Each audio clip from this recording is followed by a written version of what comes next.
not just grants, programs. Now, when we get 500 DDF, and what happens? We get to decide how we use those things for a district or a global grant. Let's say you use all of them for a district, that they are worth 625. If you use all of them for a global grant, they're worth 900. So we do the mix of those depending on whatever thing. Okay, is that clear? No. No? Is that Paul? Not really. You say $1,000 goes to $500 DDF, and then you're talking about No, the district. this is wrong. Take that. I borrowed that from Then district. you But say I said, $500, then you say $625 or 62.5% of what? Okay. $1,000? Alright. Ignore the dollar sign in front of the 500. That is a DDF, district designated fund. Now, when you use that for a district grant, then a multiplier of 1.25. When you use for a global grant, it has a multiplier of 1.8. So therefore, 62.5% of the 1,000 we gave. Okay? Well, Paul wants to know where the other $125 comes from and the extra $400. That comes from the district. That they have a fund from which they're encouraging you to do the district grant. The same way the 1.8, that one comes from international, to encourage you to do the global grants. So you get more if you do it global. That, I'm glad you're asking questions. You're awake and you're listening. Thank you. Next. All right. So the rest of them I'm not going to dwell on it. You have a handout, but I just want to read through the way the recognitions happens. Is benefactor is a Rotary Foundation sustaining member is $100 or more. Benefactor is the one who gives $1,000 or more as an estate plan, endowment fund as a beneficiary.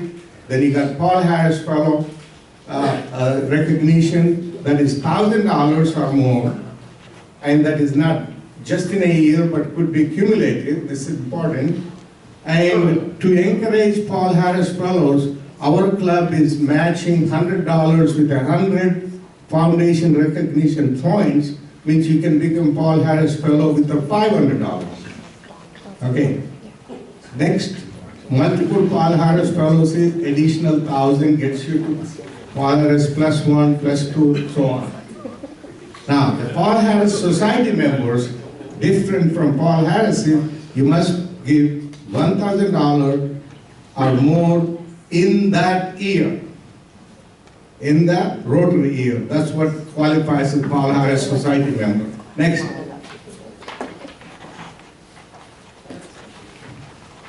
Bequest Society. This is the one where you give a future gift of $1,000, $10,000 or more for the Rotary Foundation. And major donor is when you reach your cumulative donations of 10,000 or more, your major donor level 1. Major donor and above are all husband and wife recognized together. If husband and wife are Rotarians, if one of them reaches that, both of them become major donor, and so on. So all of them are family recognition. And Arch Clump Society, when your cumulative donations reaches 250,000, and you got several levels listed there. Legacy Society, when you promise a gift of $1 million or more.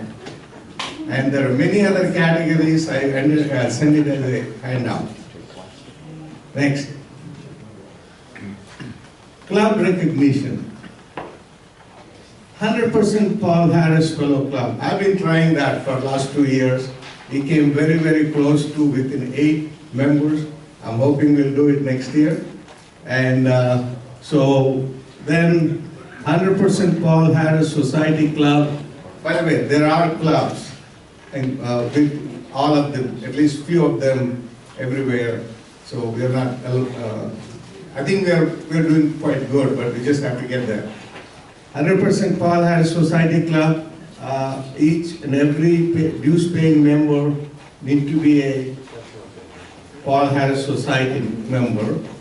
100% Foundation Giving Club.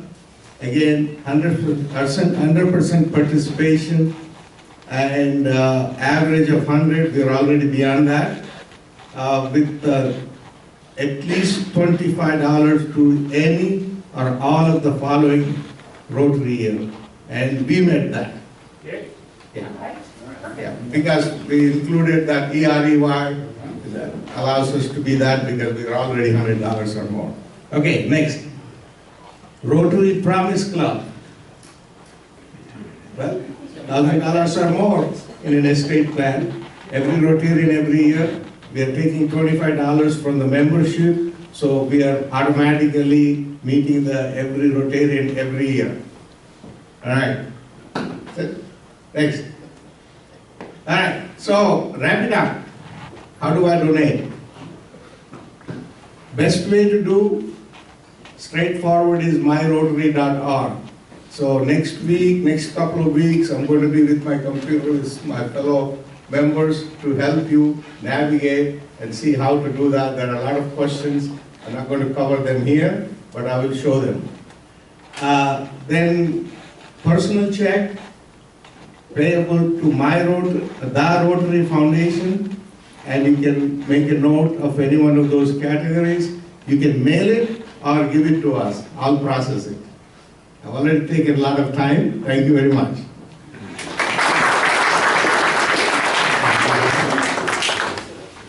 All right, so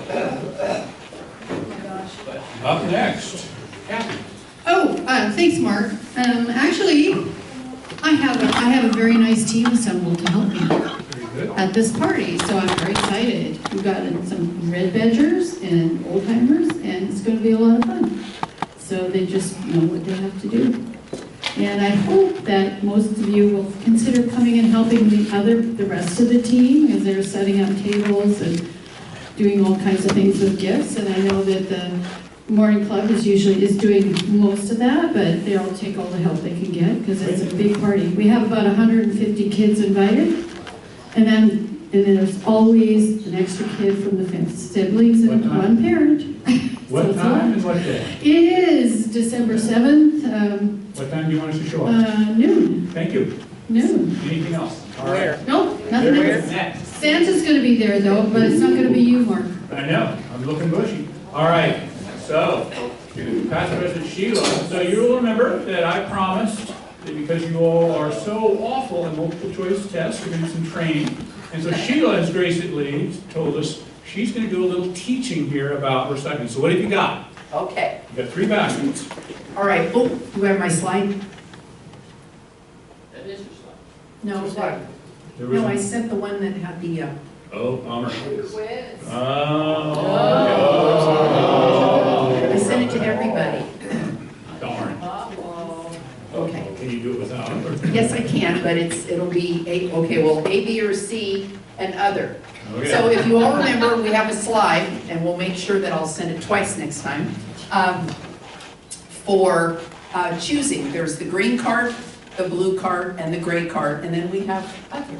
Okay. So today I brought some items that I think inquiring minds might want to know where they go. All right. So we're going to start off with, Sheila, is it where they go or where they want to go?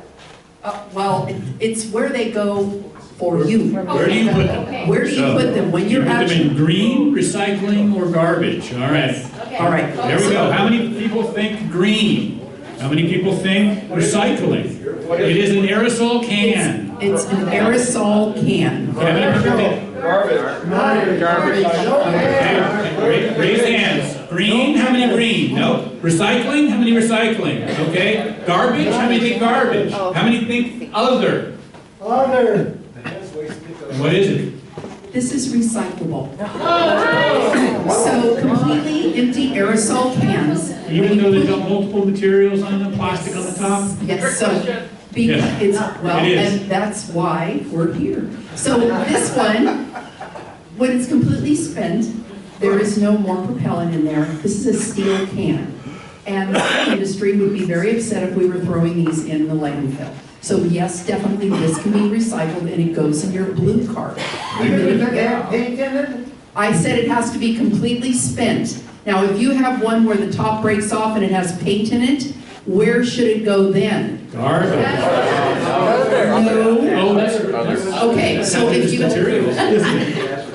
And that was our Other. past In the arroyo. manager. But you know what? Anyway, this, if it is, say you have a can of paint, spray paint, and it breaks, the lid breaks off, you need to take that to the household hazardous waste facility that's in Livermore, open Thursday and Friday from 9 to 1, and it's free. And if as there's a- no paint in it, if it's completely empty, Yep. then you can put it in Okay. recycle. All right, that's next. recycled. Next one.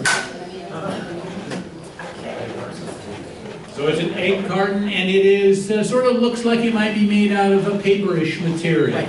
Okay, how many think compost? Organic. Okay, how many people think recycling?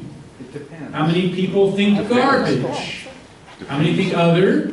Okay. Well, you know, President Mark, I am pretty darn well impressed with this group. So the reality is, probably the best place for a paper egg carton is compost, because if you look at it, it's just a molded, kind of like you would make paper.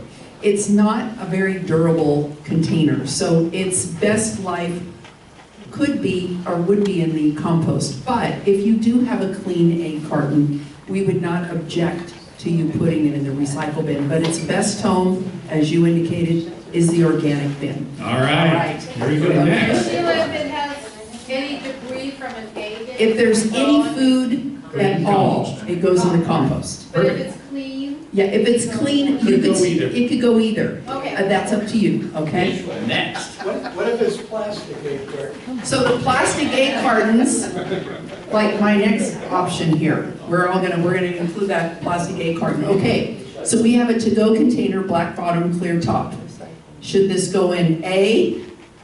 Compost. B, recycling. Yeah. C, garbage. Garbage. D, other. Okay. I'm thinking garbage because of the bottom. Yes. So this one is garbage. The reason being, we do not have anywhere to take this lovely container. Black plastics, if anybody read the article, I think it was in one of the papers. Yeah. Black plastics, they're kind of bad for us, they're finding out. But the reality is, right now, we have nowhere to take this in Livermore. So this is garbage. Plus, we don't know what they added to this plastic, even though it's got the triangle on the bottom. All that's telling you is they use that type of plastic in making this. Either it's a 2 or 3. But what else they put in it, God knows. And nobody that we deal with at Livermore Sanitation, those end users do not want this, so this is garbage. Yes, ma'am? So we should not necessarily believe something is recyclable even though it has a little triangle on it. You know what, exactly. Just because it has a triangle on it, and as someone else brought up styrofoam. Styrofoam is another one of those tricky ones. It always has a little diamond on it telling you that there is some recycled plastic component that's in it, but it does not mean that it's recyclable. Okay? Polystyrene is garbage. Polystyrene is garbage, okay. All right, last one. Ooh, it's batteries. Is it A, compost? They put it in the compost because it makes it more charged up? No. Recycling, because of course, you want to recycle a battery? Garbage? Or would you put it in other? Oh, wow, they're doing really well. Oh my goodness. Okay, we have a smart group, President Mark. So where will those go? How could I get my batteries picked up if I live in that nice house? So, listen to your club. If you put, now make sure it's a full bag. Don't be putting one battery out there and expecting our drivers to see it, okay? No. You get a full bag, put it on the lid of your recycle cart. Our driver will get out, grab that, puts it in a container on the side of the truck. It comes back to our yard. We have a big, thick metal storage container where they sit nicely until a company comes, picks them up, and they go to a special facility where all the materials are separated and recycled. Yay! All right. Thank you. Thank you. There we go. Okay, and my last thing is about board nominations. Okay, yes. All right. So are we going to compost the board nomination? Okay, I want to be quick because Yeah, we're late. So, ladies and gentlemen, if you would like, if there's someone that you would like to suggest, we are looking to replace some board members in July. So I'm asking if any of you have someone you would like to nominate for a board position, if you could email me those names. Email them to past President Yeah. Sheila. And the board So will suggestions from the floor, if you want to send those to me, I would be very happy to get them. And that is it. Very good, and we will be Thank you. having a club assembly coming up in December. Yes, Kathy? Past President Sheila, I believe that there are already some names on the list. There are. Do you want to not share those, or are you? Wait till you got the full slate. Later. Yeah, later. Let's do that at the club. Why don't we do that at the club assembly? I think we've got some stuff still in process here. Yes. See, we don't want to announce their name before they say yes, because it's so rude. Dan said yes, no. Yeah, alrighty. Touching in again on our dream room makeover for Rooms of Hope. We are now, as you can see, about 3.25 weeks in. It's getting very furry here at the beard competition, as you'll know. We have a club goal of $5,000, and we are making fantastic project. We are $3,415 in. So we're just $1,485 away. We have until December 12th, so we've got a couple more shots at this. But if you sort of appreciate the hard work of why people shouldn't grow beards, I know that now. But we just need a little bit more, a couple more folk to sort of say, yes, that's worth $100. Or maybe if you already did 100, you can say, this is worth 500. President Mark is looking almost like someone who's unhoused at this point. So that's worth just entertainment value, as well as the good work we're doing for the folks who will be serving at Rooms of Hope. Just one little more push and then we'll do that. So next week, it is Thanksgiving week. We are meeting where? We are nowhere. Dark, yes, and that's what that means. So for those of you who wonder, what does it mean dark? It's like it's not kind of a special party thing where we eat in the dark, togo sandwiches, and they taste better. No, this means we don't meet on Thanksgiving week. So we will meet again in December. Our next meeting is on December 4th with John Sensiba, talking about the Martin C. Kaufman 100 Club of Alameda County. And this week, you're super excited. Anita Hawk. Hey, right? How do you say your last name? I'm so sorry. But Trudy is going to introduce you, and she's going to tell me, do you have a microphone, Trudy, or you can stand up? I'm coming up there. Very good. I will stand up and hobble away, and you can introduce our guest. It would be very strange. Okay, I wrote this down so that I would remember all of the wonderful details. So I'm pleased to introduce two talented professionals who are transforming health and wellness in our community, Dr. Anita Hawk and Don Parker. Dr. Anita, originally from Toronto, Canada, graduated with honors from Cleveland Chiropractic College. You probably think that's in Cleveland, but no, it's in LA, and set up her practice in Livermore back in 2004. Her commitment to natural health care, nutrition, and exercise has earned her numerous accolades, including Best Chiropractor in Livermore from 2009 to 2024. She's the author and featured expert in chiropractic magazines and was among the Tri-Valley's 40 Under 40 in 2017. She brings a wealth of knowledge and innovative approaches to her patients, helping them achieve optimal health from the inside out. Her partner in this mission is her husband, Don Parker, a fitness expert and personal trainer since his teenage years. With years of experience and multiple certifications, Don has helped thousands reach their fitness goals through creative, efficient workouts that prioritize overall well-being. Together, they've developed resources like their book, Exposed: 10 Secrets to Health and Happiness, plus finally, quick and easy workouts for back pain sufferers, of which I am one. Available on Amazon Prime Video. Don's new fitness app is also available. It's called Infinite Athletes.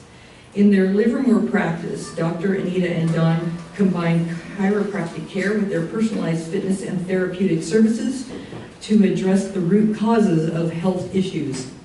So their patients not only feel better, but also move better. Their holistic approach is evident in everything they do, and I've seen incredible benefits in my own wellness through their help. Please join me in welcoming Dr. Anita Hawk and Don Parker, who will share their insights and expertise on achieving a healthier, more vibrant life during the holidays.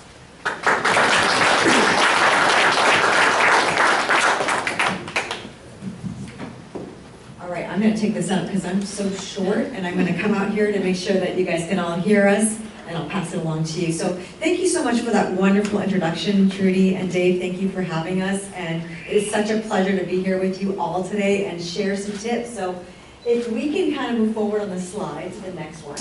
I know the question when Trudy had asked us to speak today, we were thinking, we have so many different things we can share with you guys about being better, being more active, but why are we going to talk about health during the holidays? It kind of seems a little bit counterproductive because most of us know around the holiday time is the time that most of us, our health is sometimes going by the wayside, right? We have more parties to go to, more treats to eat, more sweets to indulge us, more alcohol to consume. I mean, it's a lot of fun too, right? But the reason why we want to talk about some of our health tips for you guys during the holidays is because we know what happens comes January 1st.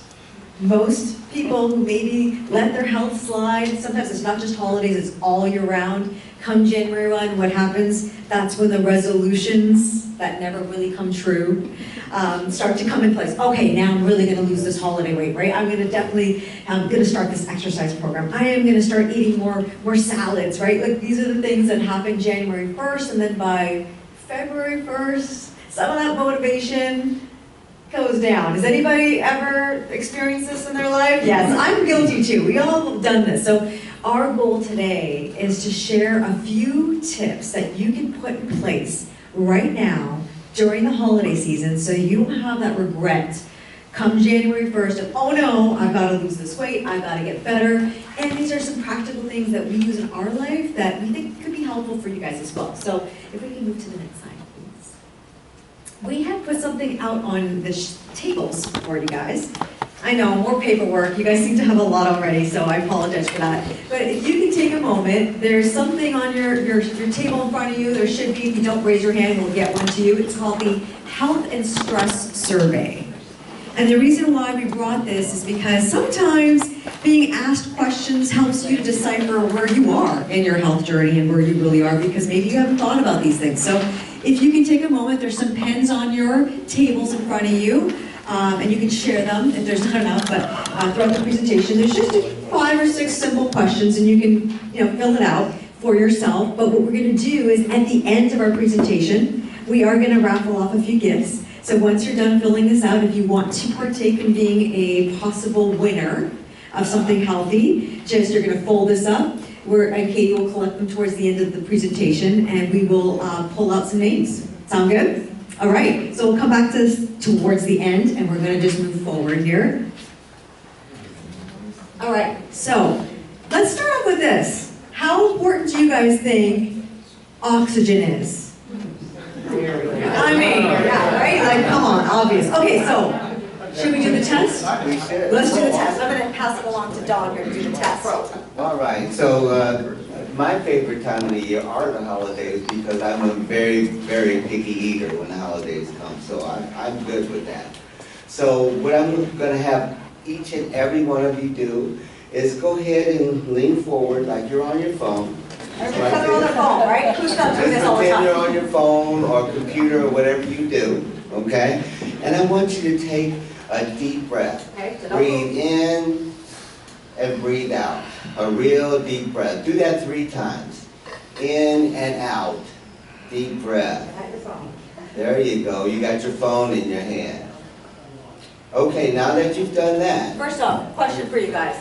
How does that feel? Not complete. Okay. Yeah, go on. Okay, so now I'm going to do a little test with you. I'm just going to have you bring your shoulders back, head back, sit up straight, and now take a big deep breath in and out.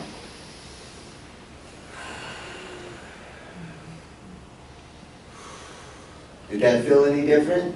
Yes. Much better, right? Okay, that's the way we're breathing throughout the day when we're going through our day. Every day we're doing that. We're breathing wrong every day, okay? And when we take a big deep breath in, it's such a relief. So practicing doing that throughout the day, even when you have your phone.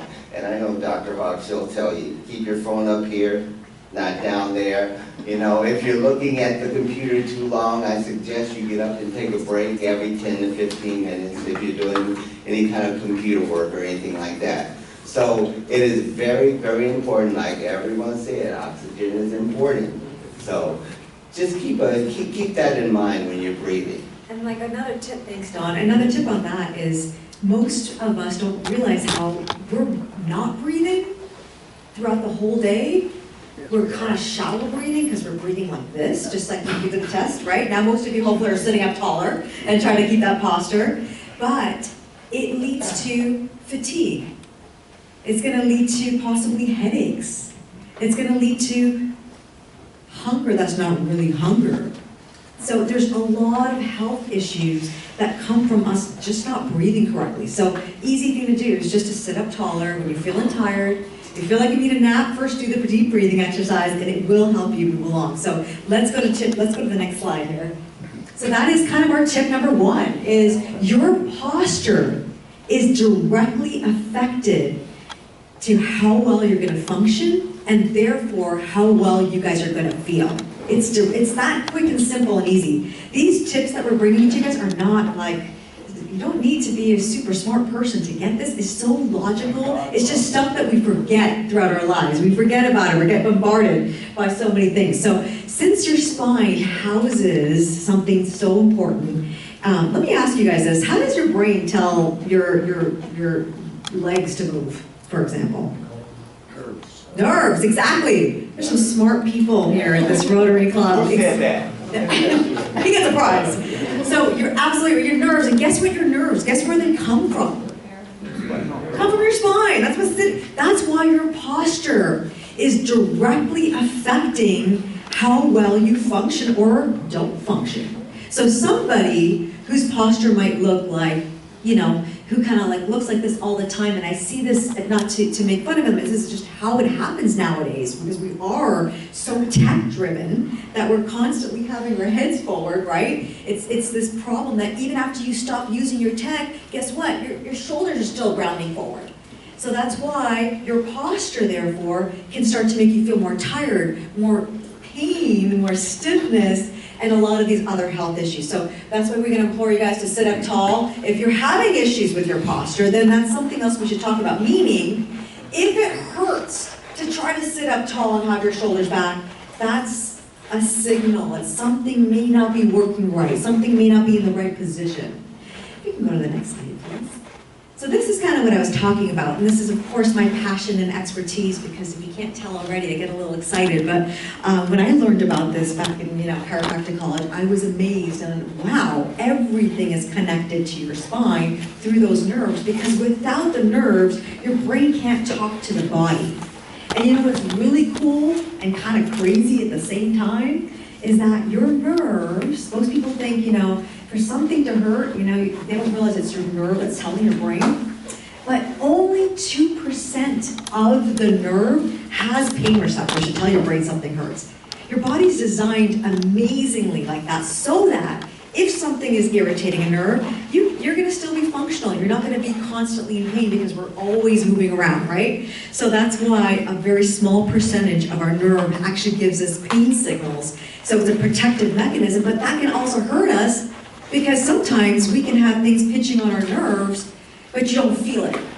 And it could be sometimes, which I get a lot in my practice, is the patient that says, I didn't have an injury to my back. I don't know what happened. I just went down to grab my keys and, oh my God, I couldn't move.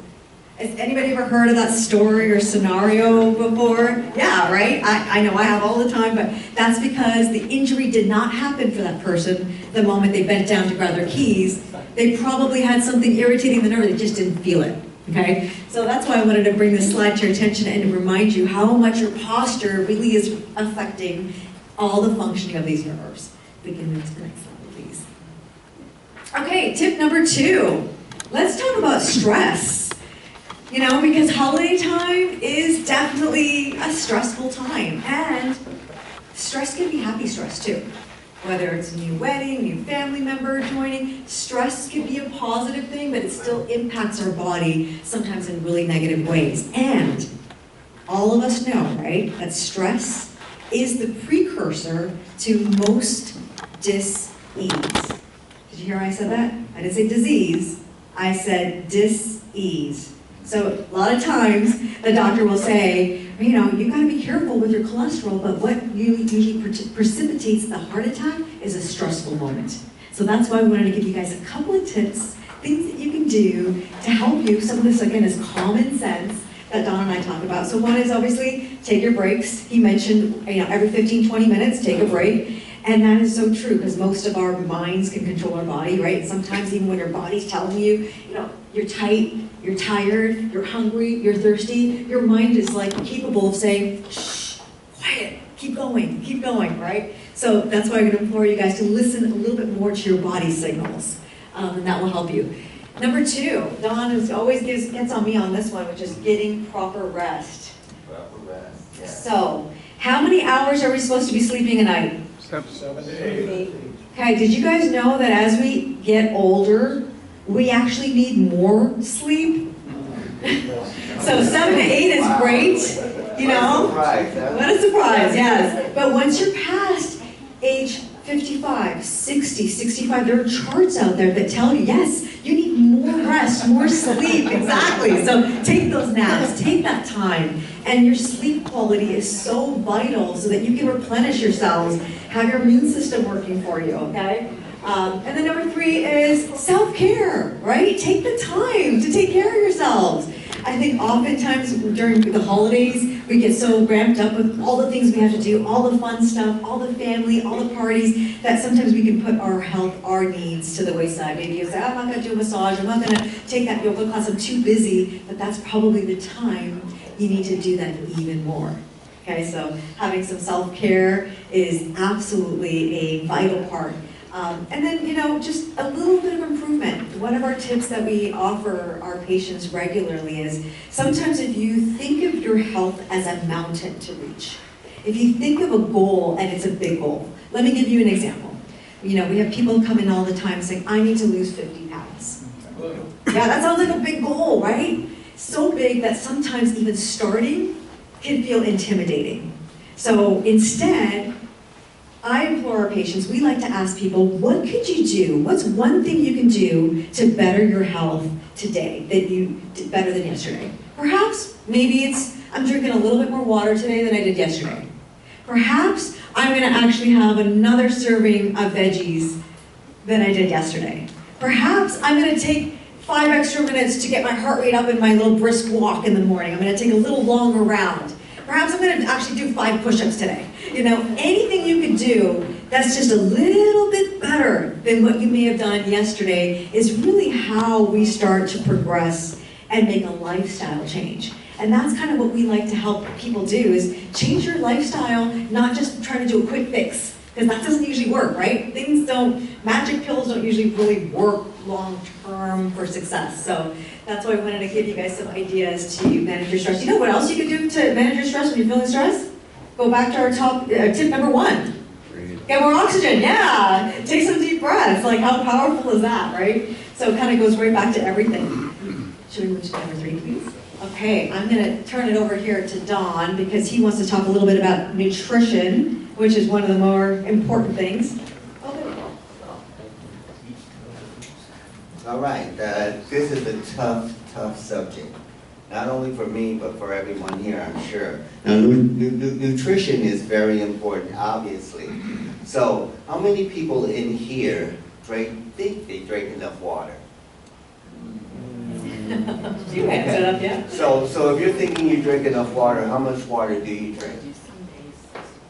I know I drink more than 8 ounce glasses a day. Okay, there you go. So just be mindful of that. And drinking water is sometimes difficult for a lot of people because water's boring, you know, and there's a lot of things you can do. to drink more waters. And what I mostly do is we actually make our own water. It's called Buzz Balance. We call it Buzz Balance. So we add apple cider vinegar, lemon and lime, fresh lemon and lime, and some ginger juice and a little bit of salt to our water, and we make a jug of it. We do it every day. So we drink at least close to a gallon of water a day, every day, you know. And picking and choosing what you eat. Fast foods. I can't remember the last time we had fast food. I know that's a sore subject for a lot of people because it's quick and easy, but there are other things that are quick and easy too, like throwing something in a pan, or vegetables, lettuce. There are a lot of ways to cook vegetables that are really tasty and easy. Google it. Watch cooking shows, okay? Learn how to do it yourself. That's the best way to have a good eating lifestyle. So, any questions on that? Everybody's hands up. Anybody here does anybody here have a problem with constantly eating healthy? Raise your hand. Yeah. Raise your hand. Everybody should raise their hand, because I'm going to raise mine too. Everybody has a problem with that. So if you do change one thing, like Dr. Hawk was talking about, if you change one thing in your diet a day, okay, just make a change and see how that affects your life for a week, and then just, like I said, baby steps. Take little steps. Go I have ahead. a question about vegetables. Sure, go ahead. I do eat a lot of vegetables. Okay. But I get bored with boiling them. All So right. recently, I've been putting them in a frying pan, you know, whatever the vegetables, with a bit of oil, and frying them. Okay. So, is that healthy enough? It depends on the vegetable, actually. Well, you know, green vegetables. And Okay, and any green vegetable, of course, is a lot healthier if you eat a raw vegetable, but you can always steam vegetables, and you don't have to cook them completely. You can throw them in a pan with other things, you know, to eat properly. Or Air eat fryer is a good healthier. idea too. We use our air fryer. Putting your every day. veggies in the air fryer. Yeah. We don't own an air fryer. Okay, well, I mean, I'll give you mine. yeah, you can always, you can always grill veggies, broil them.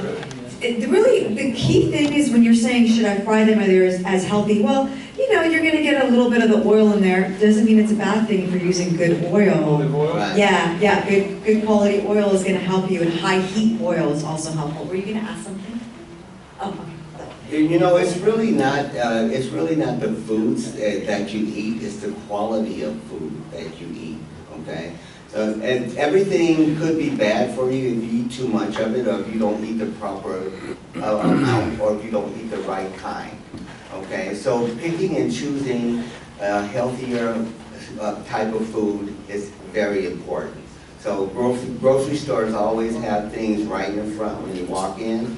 Okay, we always do the organic. If we can't do the organic, we'll wait until they get it, or we'll get something else a little more healthier. That is organic. So there are a lot of ways you can do this. And another good thing you guys might want to think about doing when you are grocery shopping, and I also say this to patients a lot, is focus on spending your grocery dollars on the perimeter of your supermarket. Because what's on the perimeter? You have the fresh stuff, right? You've got the produce, you've got the milk, you've got the meats. What's all in the middle of the grocery store? Everything packaged, everything in a box. So the more boxed, packaged foods that you guys are going to consume, even though it might seem convenient, easier, quick, you pay a tax with your body's health. So it might take a little more time to start with something fresh versus buying something out of a package, but it will serve you a lot of time. And the other thing I wanted to kind of give him a little tip on, Don, was that, you know, frozen produce is amazing. Frozen fruits and vegetables are picked at the peak freshness, and it's frozen immediately. So it's not sitting on a truck, it's not getting bad. So you're actually going to consume something that's more at the peak freshness than sometimes the produce that's sitting out there that says it's fresh. So it's kind of interesting. So if you're at this time where you're like, I need to get stuff, I don't want it to go bad in my fridge. I know if I keep the spinach in there, I might not eat it right away. Get the frozen spinach. You'll use it, it'll be more fresh, and it's healthier. And then a couple of other tips. Also seafood. Yeah, seafood too. Seafood, anything like fish, shrimp, Better anything frozen. that's frozen, they're a lot fresher than the stuff that's sitting out. Okay, so that's a good thing And to then- know also. You guys are hitting parties. I know we're going to come up on time, so we will try to be quick on this. But, you know, as parties come up, we have so many temptations, right? Like you guys do. So what we usually do is two kind of things we can give you guys a little tip. Of course, we said drink water. It's always going to drink water. It'll help you not eat so much of the fat stuff. If you show up starving and then you see, you know, a big thing of sweet potatoes, you're probably going to go for that first. But so tip one is, can you bring something that's healthier to this party that is a potluck? Sometimes you having the control of making sure you're bringing the veggie, you're bringing some of the healthier stuff can help. Number two, on your plate, I practice something called eat my water first. Has anybody ever heard of this before?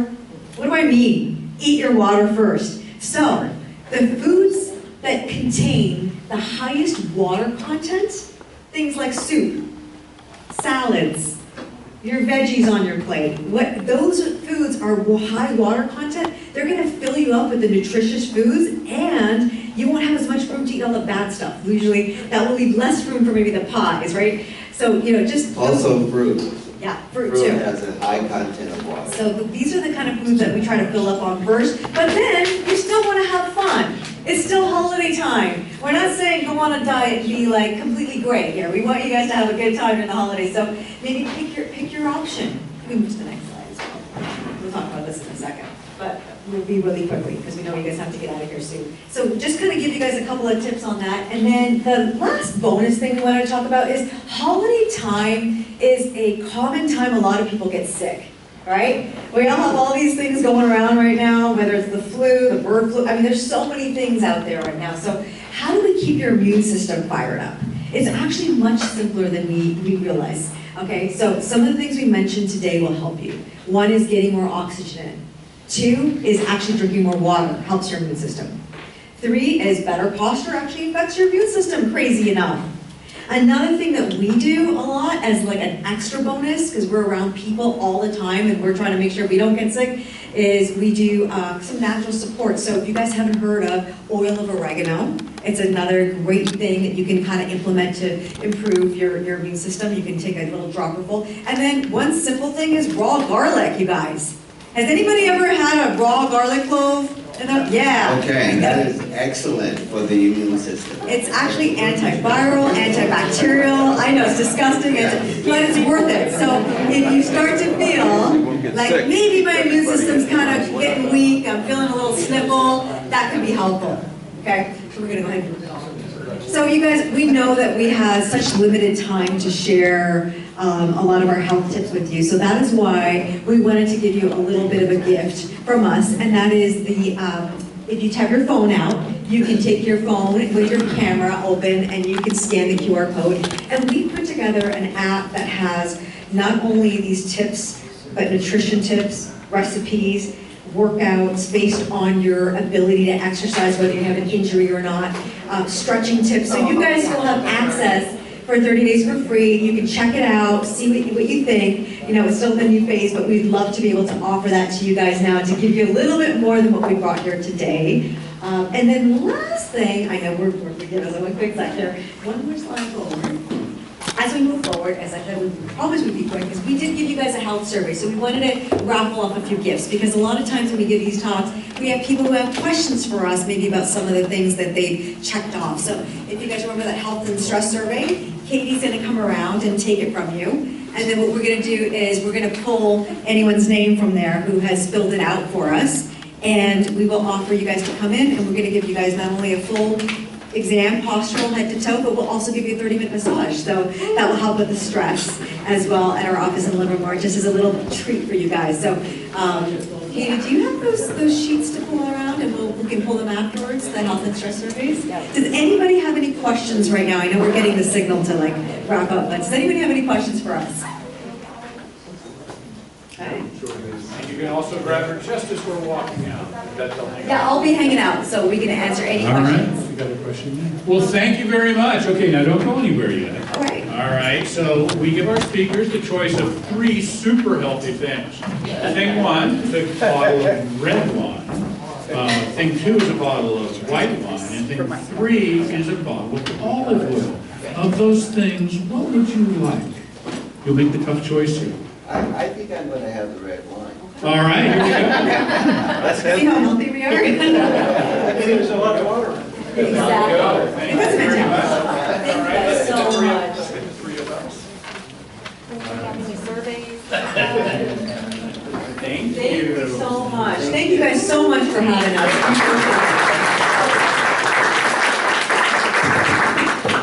And this week, we're taking a break from our raffle. Is that true, Mr. Sergeant Adar? Oh, he's distracted back there. You know what, I can help him. Actually, his little wheel had a malfunction. You're like a lot of us. Yeah. our little So wheels. he tried to repair it, but I think we have to get a new one. But I did have one thing from our little buffet last week. Is someone missing a tool here, a serving tool? Okay, well, there you go. All right, next week, we've got got John Sensiba. He's not a doctor. Not next week. Yeah. 2 weeks. 2 weeks. 2 weeks. That is true. It is 2 weeks from now, because what are we, next week, we are Dar. That's when we get the quiz next week. Yes. So we'll get a... President, if anybody knows some details about Vern Green, was he under the weather a little bit? If you do, if you let me know, so Miss Sunshine can get a card. Good. All right, you all have a wonderful Thanksgiving, and we'll see everyone in 2 weeks.